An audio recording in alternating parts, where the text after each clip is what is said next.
Hi, everyone. Welcome to the Senior Tuber Incentive. I'm Fran Asaro, and today we're going to talk about something different than optimizing your YouTube channel. It's going to be way different.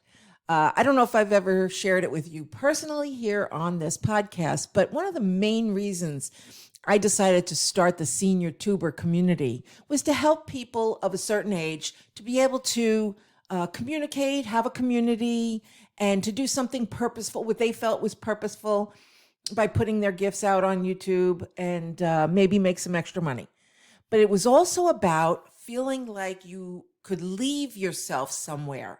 And, like we all have boxes of photos and videos and we have things in our computer.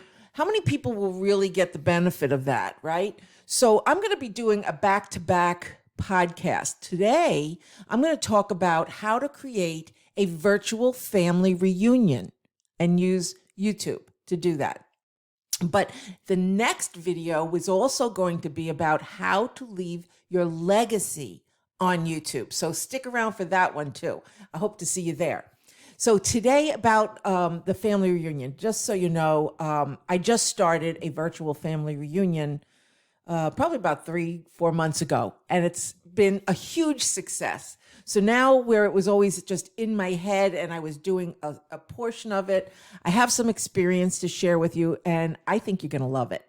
One of the main reasons why I created the virtual family reunion was because I'm not a big traveler.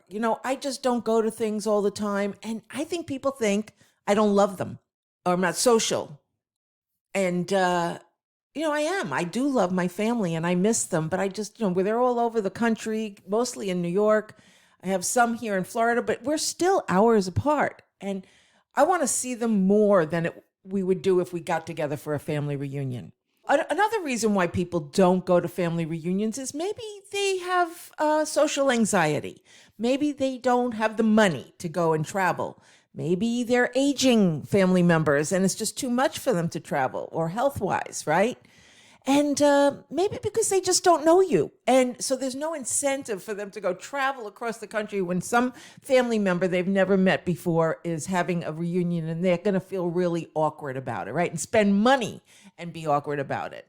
This is kind of this is an easy way to connect.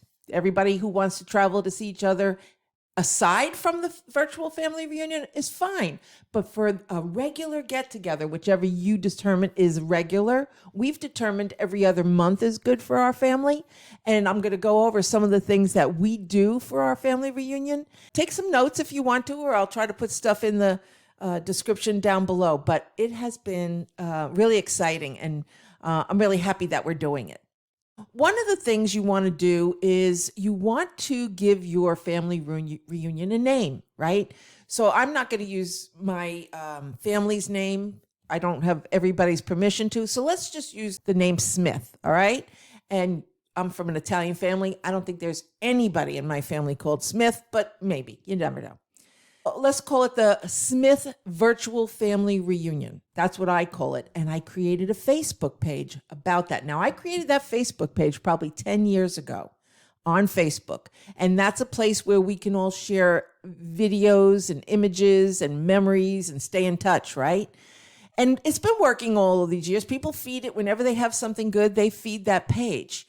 So a couple of months ago, I decided to take it a little bit further because it's still not, it's not tugging at the heart is the way I felt like a family reunion could. So once you do, if you do want to, you create that Facebook page, then make sure you start a YouTube channel. You may already have a YouTube channel, and if you want to do it there, you can, or you can create one that is designated for your virtual family reunion videos. You can have up to 100 YouTube channels for every Google account, so I think you're safe to say that you can go and create one just for your family. And again, keep that name consistent. So keep it the Smith Virtual Family Reunion channel, whatever you want to do. And here's the thing. You might think, why put it on YouTube? I don't want the world to see it. But there are 3 ways you can designate your videos for viewing. It could be private, where nobody could see it unless they're on your computer, right? And then there's unlisted, which is where you can share the link to a video and only the people with the link can see it and whoever they share that link with. And then there's public. And this is not for public sharing. What we're creating here now is for the family only. What you want to do is you want to start inviting people from your Facebook page to and getting their feel of how they want to participate in a family reunion. You probably aren't a Facebook friend with everybody that's part of your family. So you want to introduce this idea to every member who does join the Facebook page to share it and invite other people so that you can keep everybody in one place for when you want to invite them for each event. You also want to get a Zoom account unless there's another way you want to do it. You could probably do a different live event through YouTube. You could actually create a live event there. Because in Zoom, you can have up to 100 people attend, but it's only a 40-minute call. That's on the free Zoom account. If you have one where you're paying a few bucks a month, or if you have somebody else in the family who has a paid version of a Zoom account, you might want to use theirs so you could have more than 40 minutes. We schedule our family reunion for 1 hour, and we haven't made the 1 hour yet. We're usually at 1.5, 2 hours. And so you want to be prepared that it just doesn't shut off at 40 minutes. Then you're going to want to choose a date. Now, we didn't choose a date like a set date. Each time we set the next date, and everybody's pretty easy about it. But if you wanted to, you could actually say the first Sunday of every month or the last Friday night of the month. And you could set it so everybody has it in their calendar that same way every single time. And be prepared. Not everybody shows up. They either can't, some technical difficulties, something happens. So be prepared that not everybody shows. But I promise you, it's going to get better because after we had our first one and we shared the recording, the replay, more people wanted to come to the next one because it looked so much fun. They got to see cousins they hadn't met before or people they hadn't seen for 40 years. And it was really, really cool. Okay, so once you choose your date and you have your Zoom ready or another place that you could be recording, because you definitely want to record it so that you save it as a memory for people who can't be there and just for people to go back and revisit it. It can be really simple. If let's say you did choose Zoom as a platform, you can create so many fun things. One of the things is to create breakout rooms. And that's a room where while everybody's in the Zoom room, some people could leave that room, still stay on the Zoom call, but they go to another room for some private stuff or just for, like, let's say some of the older people want to go over and talk about one thing and the other people want to talk to another.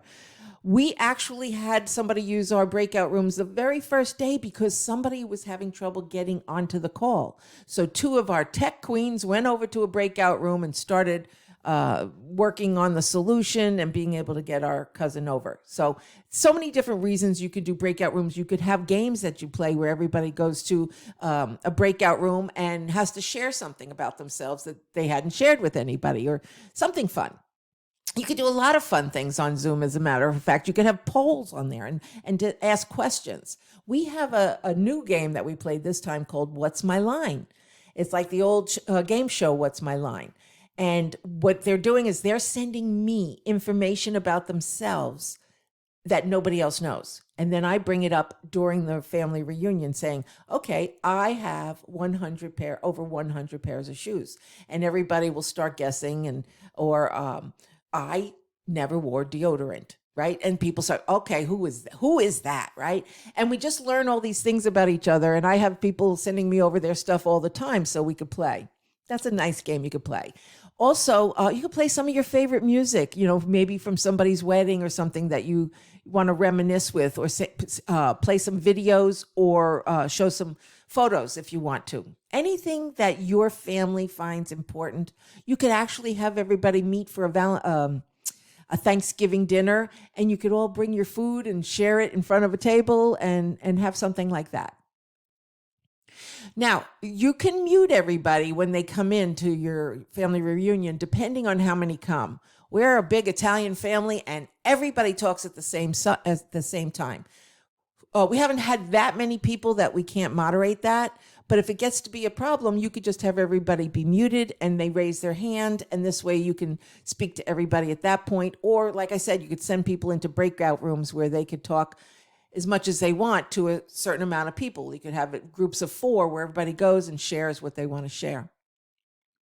And then you could have somebody who watches the chat because people are going to be asking questions and sharing things in that chat. And if you're busy being the host or hostess, then you're going to want somebody to come in and say, okay, Fran, somebody's asking this question. What do you want to tell this person to do? Or what do you think about that? So you might have somebody who monitors that.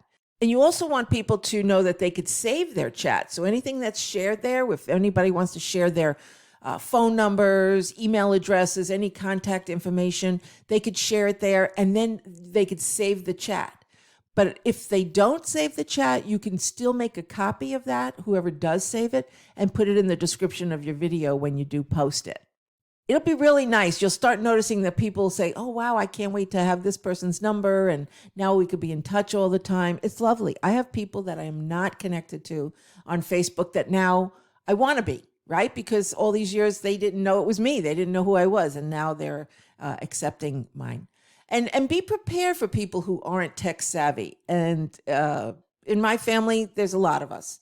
And what will you do? Maybe you'll want to put something out on a video or on a piece of paper, where people could get instructions of what to do and who they can call if they're running into trouble. Again, if you're hosting, you're not going to be able to stop. And it's going to kind of ruin the moment if you're the host and you have to keep stopping to help somebody get in. So if you have people who are going to handle that, that person who's having trouble needs to know who that is. So make sure you put it either in the Facebook page or something. If they don't belong to Facebook, then text it to them, email it to them, smoke signals, whatever they're using these days. Make sure they know who to contact if they're running into trouble. After you have this event, which I hope is fantastic, and it should improve each time you do it, because you'll realize what worked, what didn't work. People will give feedback. You'll always want to ask, what could we have done better? What are your suggestions for the next one? And when you're done, when you finally finish and you know what your next date is and everything, you upload this video to YouTube when you get the recording. You upload it to YouTube. Some of you may just have to upload it to your computer and then up to YouTube. It might have to be a two-step process. At that point, you want to give it a title, like the Smith Virtual Family Reunion on September 12th, 2023, whatever you want to put as the date, and then in the description is where you might want to put things like all the attendees who came and even the guest appearance by Spot the dog and so-and-so's husband and so-and-so's child, or the neighbor who knocked on the door and brought in muffins. Put all your guest appearances and make it fun, right? And, in ours, we have a lot of guest appearances from partners who are more tech savvy than the person who attended. So you'll always see people running in, checking mics and making things work when the other person is sitting there saying, hey, honey, I can't get this to work. And then somebody runs in and does it and then sneaks out again. We like to make sure we acknowledge those people. So you want to include information on the others that they shared. So if they shared something about a birthday or they have links or dates that you want to share in that description, you could do that as well. And you want to hold that next date sacred. So you want to make sure that you post it in the Facebook page. You want to have reminders a week before, a day before, and the day of, right? And you also want to ask who is coming. It's very important that you know who's coming because you can prepare that way. You can get your what's my line questions or trivia ready, or you could plan something different if it's a lot of people. And so it's important that you just ask for an RSVP, but it's not always going to work, I will tell you. People say they're going to come and don't come. People don't say they're going to come and they come. And it's all okay. It's just sort of like gets them conscious of it and maybe more present to showing up. All right. I've had people show up from the beach, from the car. And if they say they can't come because they're on vacation, just say, pick up your phone, jump on this thing, share your vacation with us, share from wherever you are. Don't make it a formal thing. Some of us want to be in front of our computers, in front of our microphones. And some of us, it's okay if you're in Switzerland and you want to share, be on the virtual family reunion and you want to share your trip with us at the same time. It only makes it more fun. So let people know that it doesn't matter where they are. If they want to grab their phone, there'll be a link that they can join, and there's got to be other instructions if they're joining from their phone. So you want to make sure you have that for them as well. It sounds a little complicated for anybody who's not tech savvy, but if you get somebody who knows Zoom or knows YouTube, or if you want to learn it, it's not hard. It's just something you have to learn. First or second time, you'll be a pro at it, I promise. Okay? All right. So then what happens is when you upload the video, you get a link, a YouTube link. And you want to make sure that you put that video in unlisted status for visibility. You want to make sure the world is not going to see your whole family conversation. Then you save it and you take that link and you share it in the Facebook page. When you share the link, it will auto-populate a screenshot of the gallery. That's another important thing I want to say. When you go to bring up your Zoom conversation, there are going to be several versions of it. One that shows just the speaker and one that shows the gallery. Definitely want to show the gallery so you can see everybody who's there. When you post a link, it'll auto-populate that picture. And also for anybody else who, while you're in the video, while you're recording, you might want to tell everybody to give their best smile and wave, and then take a screenshot of that and maybe post that someday or put it in a frame so you can remember these times, because it is going to be something memorable for you. Okay? Now, here's something I would like to request from you. If this is something you think you're going to do, I'm going to want to hear from you. I want to know how it went. I want to know what you did that I might want to adopt for my family reunions, and what didn't work and where you need support. So use the comment section of this podcast so that you can let us know what worked, what didn't work, and what you might have learned that you want us to know about. Okay? Now, I also want to say that I don't know if you could see this, but I have a merch store for YouTube, and I happen to have t-shirts that say senior tuber and content creator and YouTube content creator. So I've made up a bunch of these. You could probably see a link somewhere where you could shop for some of these products, from hats to totes and cups and things. But guess what? You could do the same thing. After you have a certain amount of YouTube subscribers, you can have a merchandise store and you could start putting out your family reunion so people can wear it. Smith family reunion, or I'm proud to be a Smith. You can make a bunch of different ones. If you're artistic, you can make some really fun ones. Wear them during the event so that you can tell people this shirt right here, it's available in the store if you want to go get it. Or you could tell people, anybody who wants to, you'll give a discount and send everybody a shirt if they just pay you in advance and give their address. You can send that out for them if they're just not tech savvy to do it on YouTube. Okay, so definitely look into maybe having your own merchandise store on YouTube. Again, I don't know at what point you are in your YouTubing, but if you have enough subscribers, I think it's 500, maybe 1,000 subscribers. But you might want to look into having that, okay?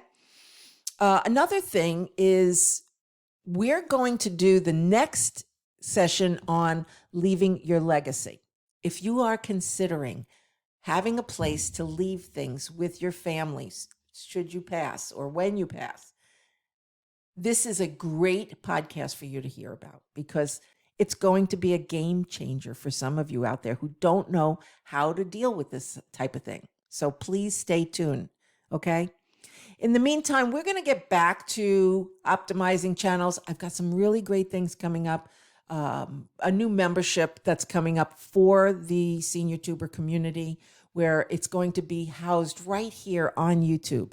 I haven't got it all worked out yet, but there'll be certain levels of membership where you can have some training, and then there'll be some way you could just come in for feedback and support and community. So stay tuned for all the details of that. It'll probably be a few weeks before I get it all together, but I want to create community here, and I also want to do some of these live. Not ready yet, but I am trying to go at my own pace. So I also would like to know if you're enjoying the podcast. I am now syndicated on audio. This is the only video version of this podcast. But if you're hearing me from an audio version and you want to see it, then you'll go to my YouTube channel, which you could just go to yt.seniortuber.com, and that should help you get here quickly. Okay? So I'm going to end today letting you know I will see you at the legacy topic next podcast, and I can't wait to see you there. Have an amazing day. Bye-bye.